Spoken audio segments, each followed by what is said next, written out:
जय श्री राम। 13वें अध्याय का 29वां श्लोक। इस प्रकार नित्य विज्ञानानंद घन आत्म तत्व को सर्वत्र समभाव से देखने का महत्व और फल बतलाकर अब अगले श्लोक में उसे अकर्ता देखने वाले की महिमा कहते हैं। प्रकृत्येव च कर्माणि क्रियमाणानि सर्वशः यः पश्यति तथात्मानं कर्तारं स पश्यति।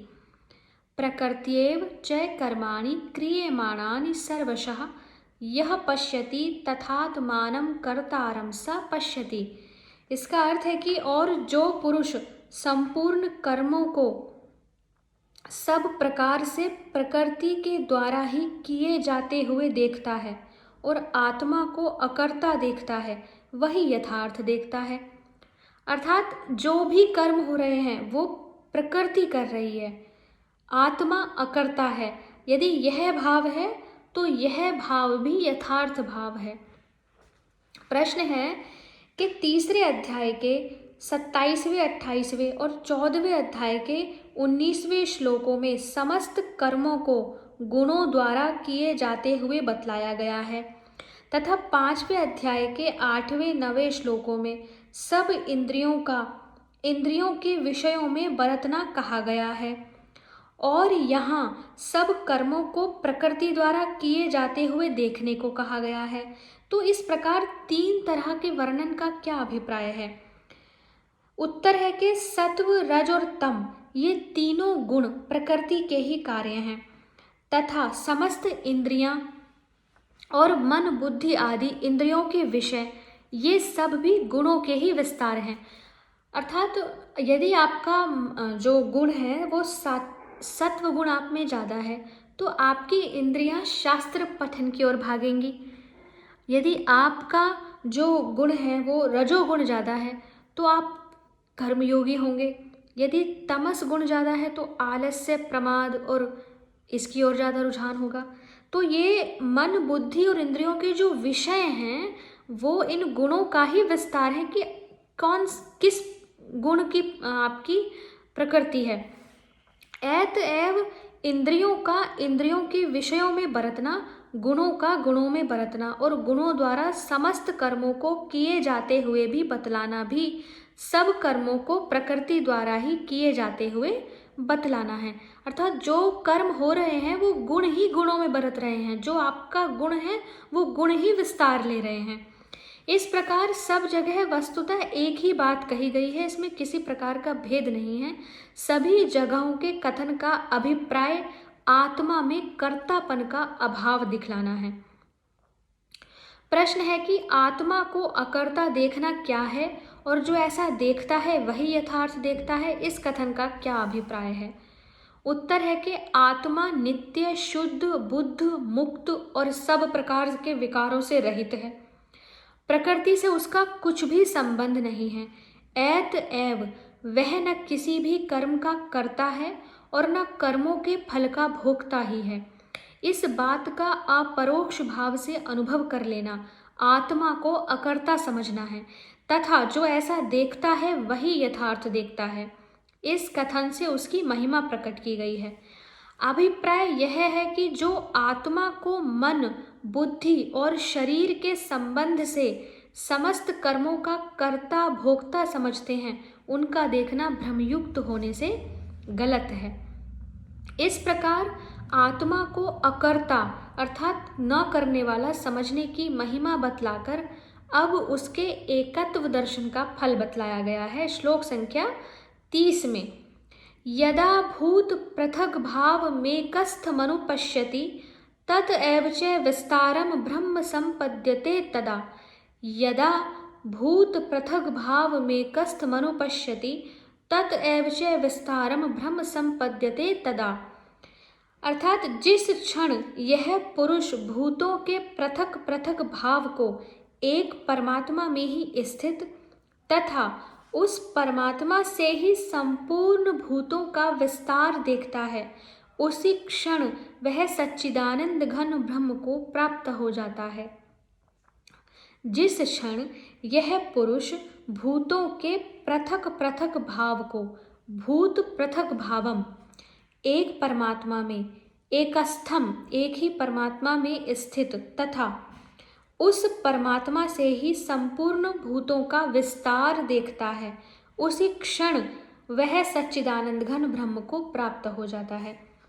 प्रश्न है कि भूत पृथक भावम पद किसका वाचक है और उसे एक में स्थित और उसी एक से सबका विस्तार देखना क्या है? उत्तर है कि जिन चराचर समस्त प्राणियों की उत्पत्ति क्षेत्र और क्षेत्रज्ञ के संयोग से बतलाई गई तथा जिन समस्त भूतों में परमेश्वर को संभाव से देखने के लिए कहा गया, उन समस्त प्राणियों के नानात्व, नाना विभिन्न प्रकार, विभिन्नता का वाचक यहाँ भूत पृथक भावम पद है।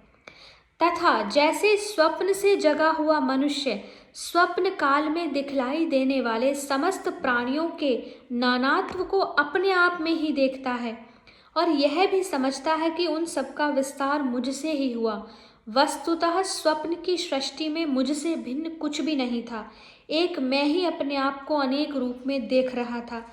इसी प्रकार जो समस्त प्राणियों को केवल एक परमात्मा में ही स्थित और उसी से सबका विस्तार देखता है, वही ठीक देखता है और इस प्रकार देखना ही सबको एक में स्थित और उसी एक से सबका विस्तार देखना है। प्रश्न है यहाँ यदा और तदा पद के प्रयोग का क्या भाव है तथा ब्रह्म को प्राप्त होना क्या है? उत्तर है कि यदा और तदा पद कालवाचक अवयव हैं, इनका प्रयोग करके यह भाव दिखलाया है कि मनुष्य को जिस क्षण ऐसा ज्ञान हो जाता है उसी क्षण वह ब्रह्म को प्राप्त हो जाता है, यानी ब्रह्म ही हो जाता है, इसमें जरा भी विलंब नहीं होता। इस प्रकार जो सच्चिदानंद घन ब्रह्म के साथ अभिन्नता को प्राप्त हो जाना है, उसी को परम गति की प्राप्ति, मोक्ष की प्राप्ति, आत्यंतिक सुख की प्राप्ति और परम शांति की प्राप्ति भी कहते हैं। इस प्रकार आत्मा को सब प्राणियों में समभाव से स्थित, निर्विकार, कोई विकार नहीं, अकर्ता, करने वाला नहीं बतलाया जाने पर यह शंका होती है कि समस्त शरीरों में रहता हुआ भी आत्मा उनके दोषों से निर्लिप्त, बिना लिप्त हुए और अकर्ता कैसे रह सकता है? इस शंका का निवारण करने के लिए अब भगवान तीसरे श्लोक में जो यत प्रभावश्च पद से क्षेत्रज्ञ का प्रभाव सुनने का संकेत किया गया था, उसके अनुसार 3 श्लोकों द्वारा आत्मा के प्रभाव का वर्णन करते हैं। श्लोक संख्या 31 अनादित्वान्निर्गुणत्वात् परमात्मा यम व्ययः शरीरस्थोऽपि कौन्तेय न करोति न लिप्यते।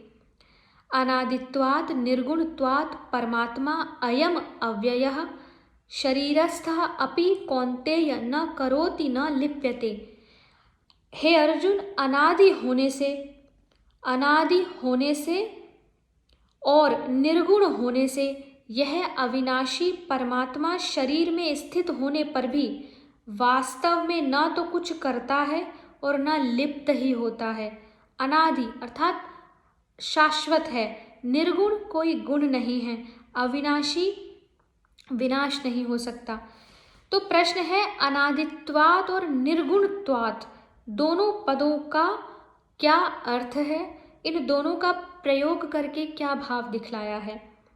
जिसका कोई आदि कारण न हो, जिसकी किसी भी काल में नई उत्पत्ति न हुई हो, जो सदा से ही हो, उसे अनादि कहते हैं।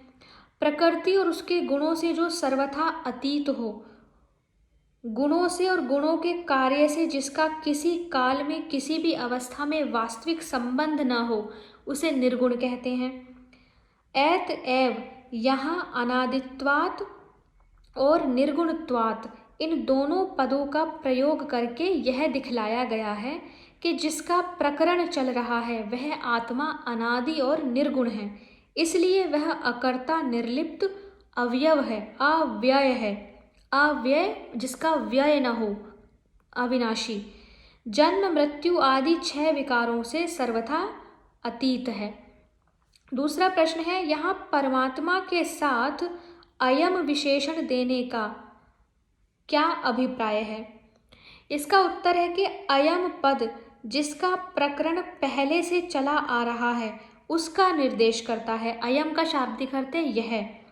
अतएव यहाँ परमात्मा शब्द के साथ अयम विशेषण देकर यह भाव दिखलाया गया है कि 27वें श्लोक में जिसको परमेश्वर, 28वें में ईश्वर, 29वें में आत्मा और 30वें में जिसको ब्रह्म कहा गया उसी को यहाँ परमात्मा बतलाया गया। अर्थात इन सब की अभिन्नता, इनमें कोई भेद नहीं है। एकता दिखलाने के लिए यहाँ अयम पद का प्रयोग किया गया। प्रश्न है, 27वें श्लोक में परमेश्वर, 28वें में ईश्वर, 29वें में आत्मा, 30वें में ब्रह्म और इसमें परमात्मा, इस प्रकार एक ही तत्व के बतलाने के लिए इन श्लोकों में भिन्न भिन्न नामों का प्रयोग क्यों किया? इसका उत्तर है कि तीसरे श्लोक में भगवान ने अर्जुन को क्षेत्रज्ञ का स्वरूप और प्रभाव बतलाने का संकेत किया था। उसके अनुसार परब्रह्म परमात्मा के साथ क्षेत्रज्ञ की अभिन्नता दिखलाकर उसके वास्तविक स्वरूप का निरूपण करने के लिए यहाँ परमात्मा के वाचक भिन्न भिन्न नामों का सहेतुक इस कारण से प्रयोग किया गया। प्रश्न है कि शरीर में स्थित होने पर भी आत्मा कर्ता क्यों नहीं है और उससे लिप्त कैसे नहीं होता? उत्तर है कि वास्तव में प्रकृति के गुणों से और उनके ही विस्तार रूप बुद्धि, मन, इंद्रिय, शरीर से आत्मा का कुछ भी संबंध नहीं है। वह गुणों से सर्वथा अतीत है। जैसे आकाश बादलों में स्थित होने पर भी उनका कर्ता नहीं बनता और उनसे लिप्त नहीं होता, वैसे ही आत्मा कर्मों का कर्ता नहीं, शरीरों से लिप्त भी नहीं। इस बात को भगवान स्वयं अगले 2 श्लोकों में दृष्टांत द्वारा समझाते हैं। श्लोक संख्या 32 से आगे के वीडियो में पढ़ेंगे। हरे कृष्णा।